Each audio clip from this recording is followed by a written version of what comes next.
Welcome to Two Woke Bonnets, a podcast where we revisit the classic TV shows of our Gen X childhoods and see how well they hold up today. With your hosts, Carol and Joey.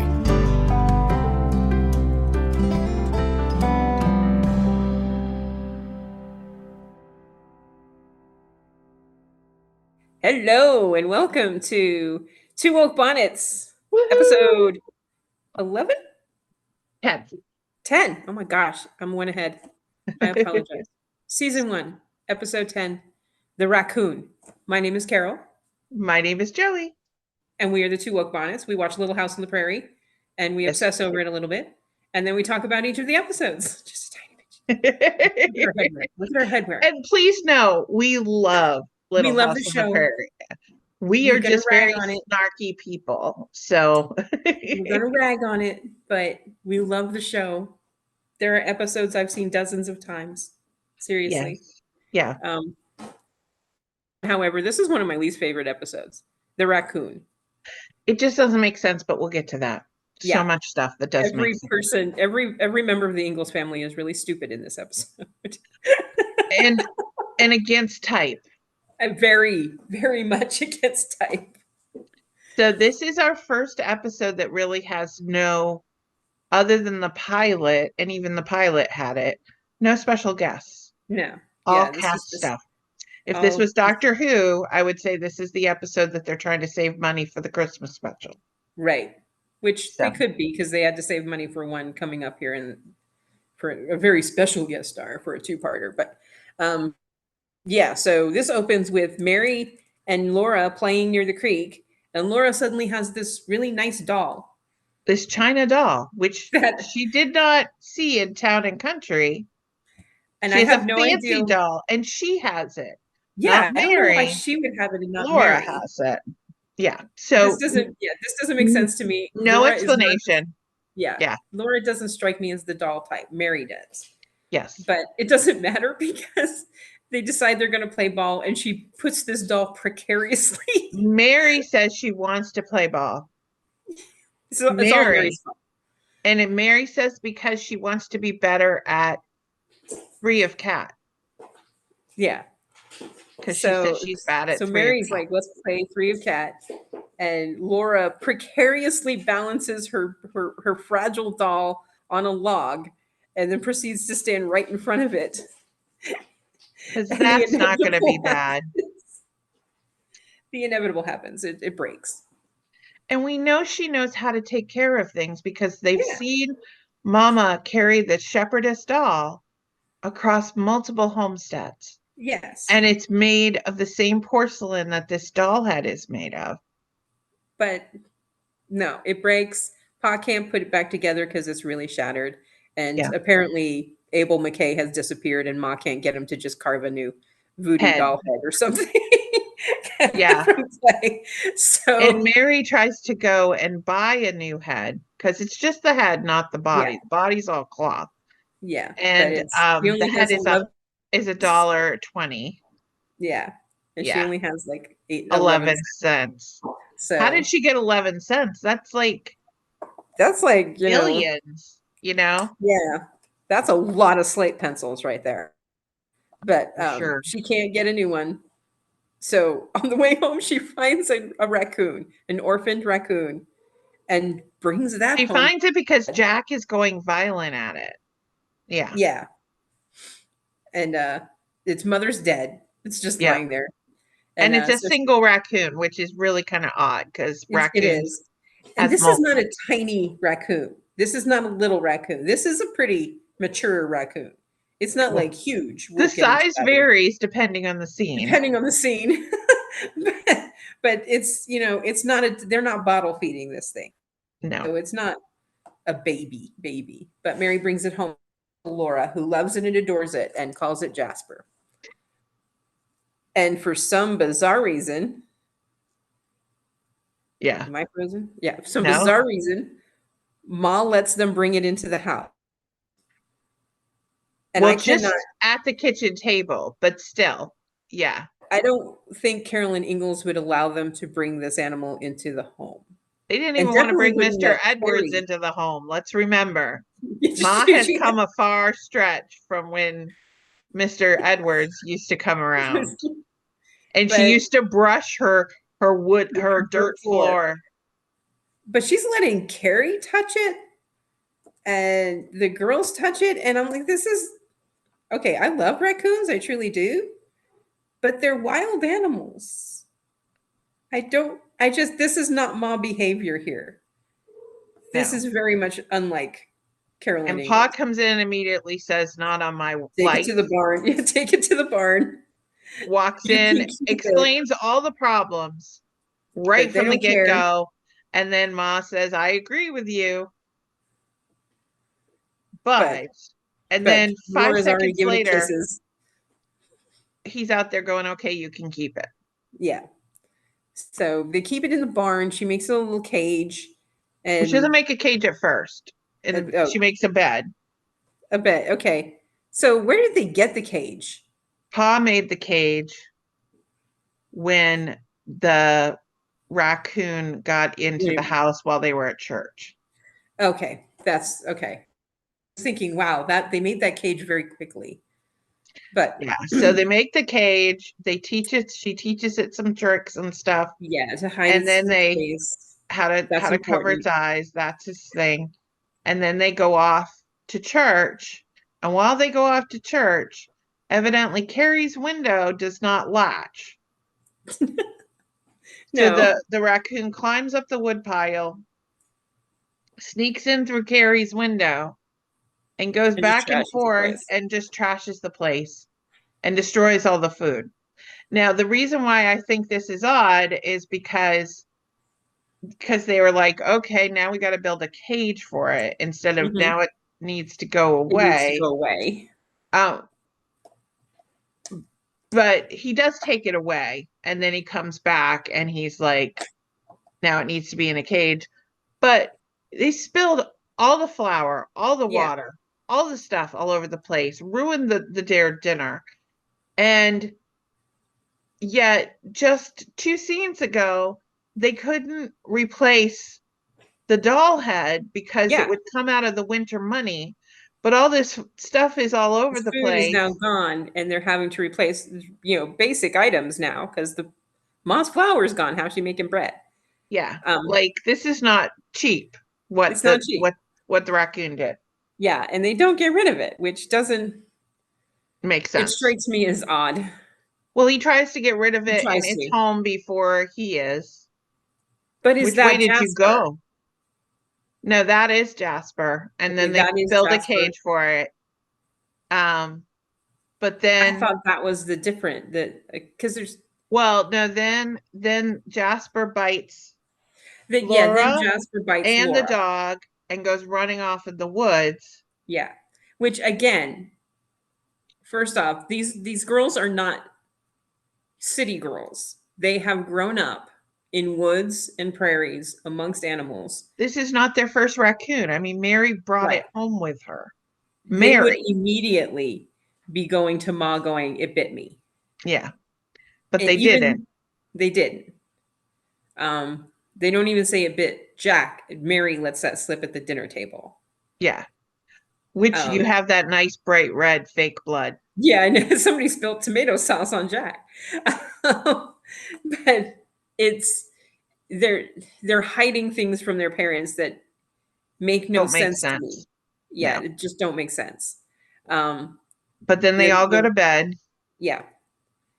And they hear something, and it's a raccoon, and it's getting into the chickens, just like Jasper had gotten.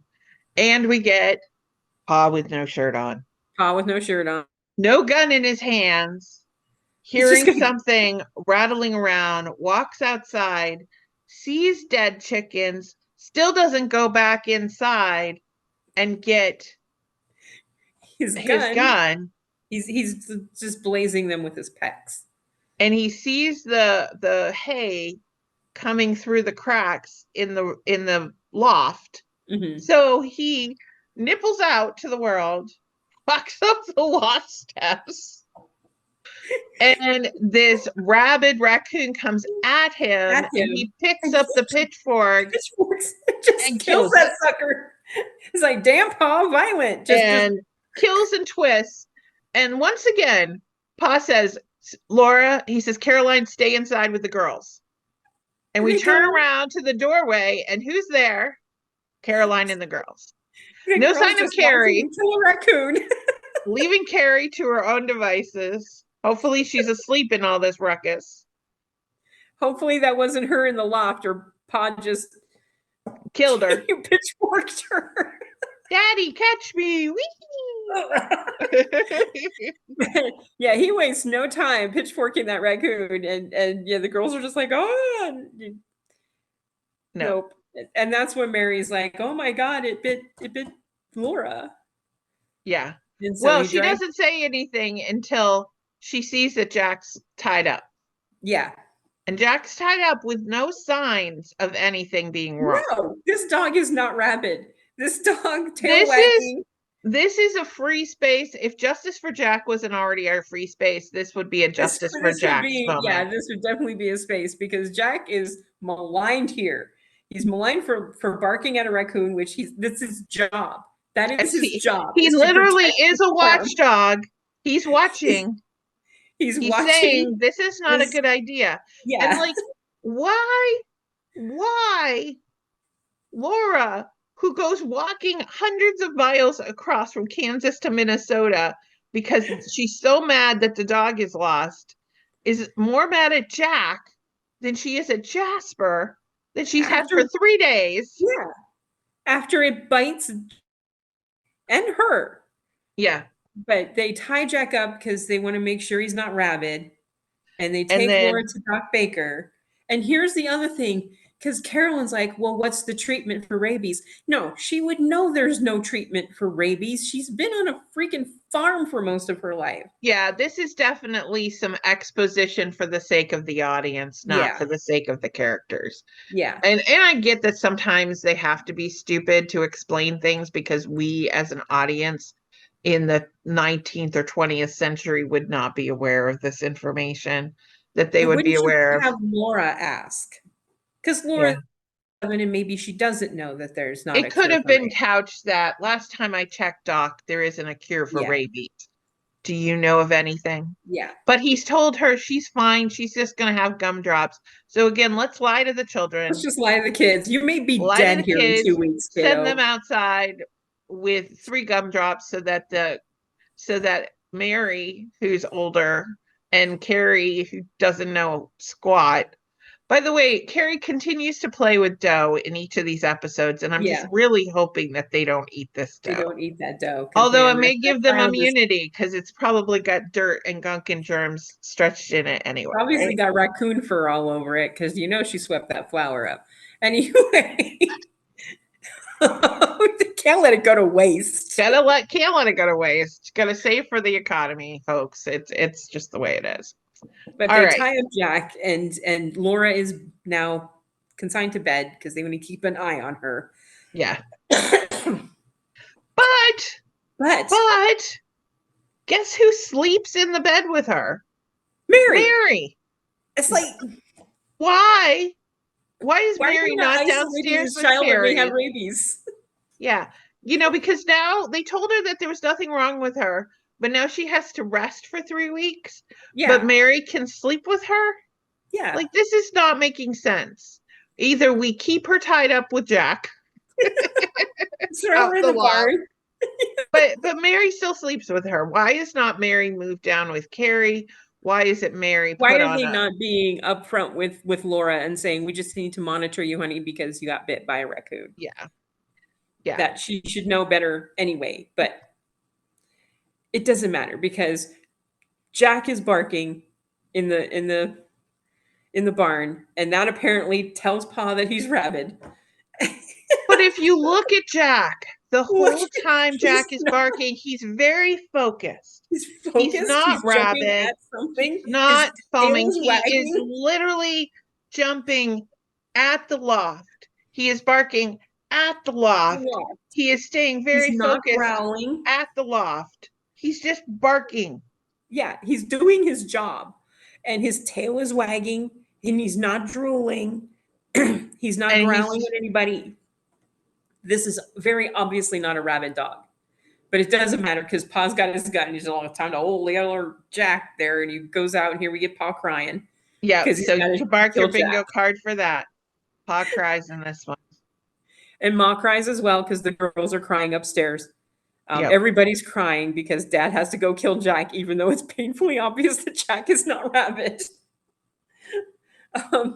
But just before he pulls the trigger, wouldn't you know it, Jasper shows up.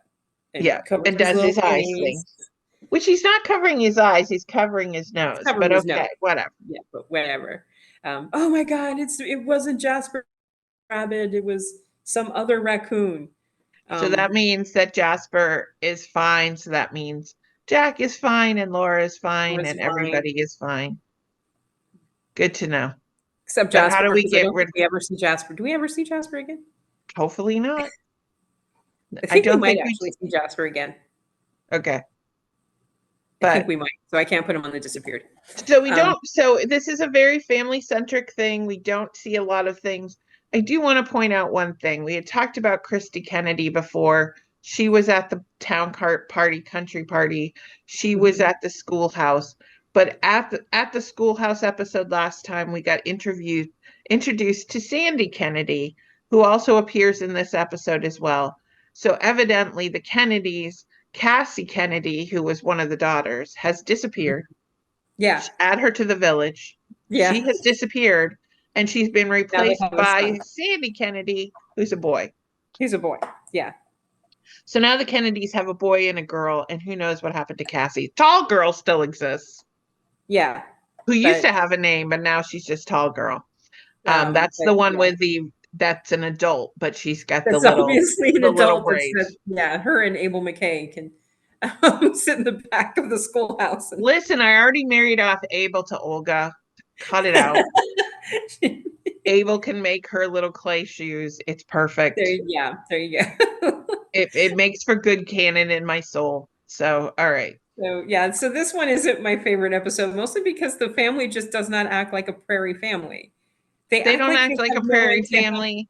They don't act like the characters they are. I realize we're still in first season, but at this point we've already established, and the books have already established, that Laura tends to be the tomboy, and she gets all emotional about dolls. Mary is usually the one that's the good girl and all that stuff. And although she still maintains a little bit of her good girl persona, she's the one that carries the raccoon home. She's the one that wants to play ball. It doesn't jive. This does not hold up well. I just can't imagine Ma and Pa allowing the raccoon to stay. Yeah. When you have chickens. Yeah. And Laura teaches Jasper to eat the chicken eggs. Yes, she's giving him chicken eggs, and then one is attacking the chickens. Well, you've shown him where the eggs are, basically. So and I can tell you firsthand from watching some of the Tiki Talks. I follow this farm, Alex and Amber Locke's family farm, LAUX, and they talk about the fact that even with the chickens, if the chickens see a smashed chicken egg and eat it, they will continue to eat their eggs. So the fact that she's teaching the raccoon to eat the eggs in front of the chickens, not a good idea.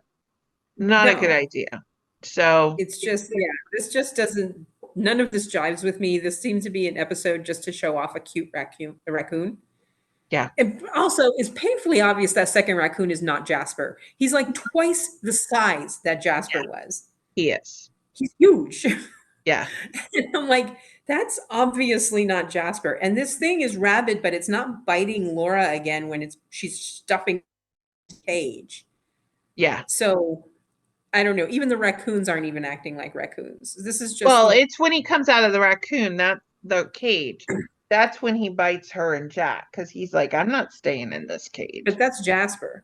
Yeah. Because that other one comes back. They think no, they never see it. They never cage the second one. Yeah, it just attacks Dad, and then he kills brutally kills it with a pitchfork.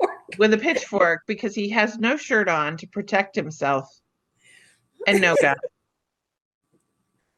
Yeah. It was not impressed with his pecs. It was not impressed with his pecs. So anyway, those suspenders, because he puts for the the video suspenders fans. on. Yeah. Wouldn't you get chafing? I have words. It's inappropriate. I'm not gonna say it. Yeah. Yeah, so that is the raccoon. Yeah. Not my favorite episode. No. This isn't one that I watch Charles. over and over. We do have a Charles in this one, don't we? Yeah, we do have Charles. We have Pa with no shirt on. We have Pa cries, Ma cries, Laura cries. Yeah. We get Mary does freeze.